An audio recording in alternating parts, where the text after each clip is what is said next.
U.S. President Joe Biden said he believes Russian leader Vladimir Putin has decided to invade Ukraine and that the attack could begin in the coming days.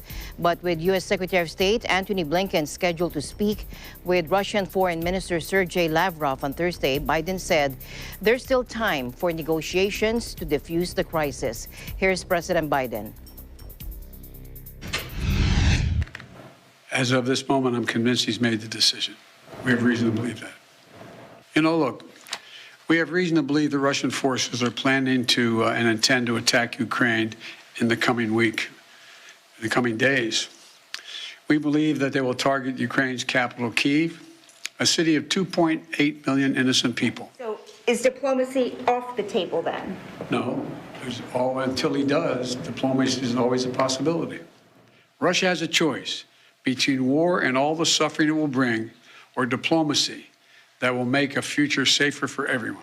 Last night, Russia agreed that Secretary of State Blinken and Foreign Minister Lavrov should meet on February 24th. February 24th in Europe. But if Russia takes military action before that date, we'll be clear that they have slammed the door shut on diplomacy. They will have chosen war, and they will pay a steep price for doing so. All of these are consistent with the playbook the Russians have used before to set up a false justification to act against Ukraine. This is also in line with the pretext scenarios that the United States and our allies and partners have been warning about for weeks. Ukrainian President Volodymyr Zelensky was due to travel to Germany Saturday to meet Western leaders, with talks between him and U.S. Vice President Kamala Harris expected. Biden questioned whether it was a wise choice for Ukraine's leader to leave his country as warfare reached a fever pitch.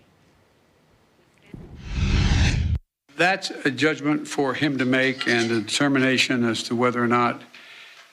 I've spoken with Zelensky a dozen times, maybe more, I don't know.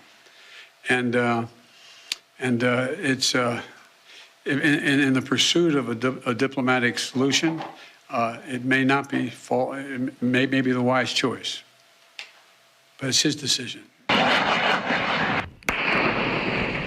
United States says that with an estimated 149,000 Russian troops on Ukraine's borders, as many as 190,000 when including the Russian-backed separatist forces, an attack is inevitable.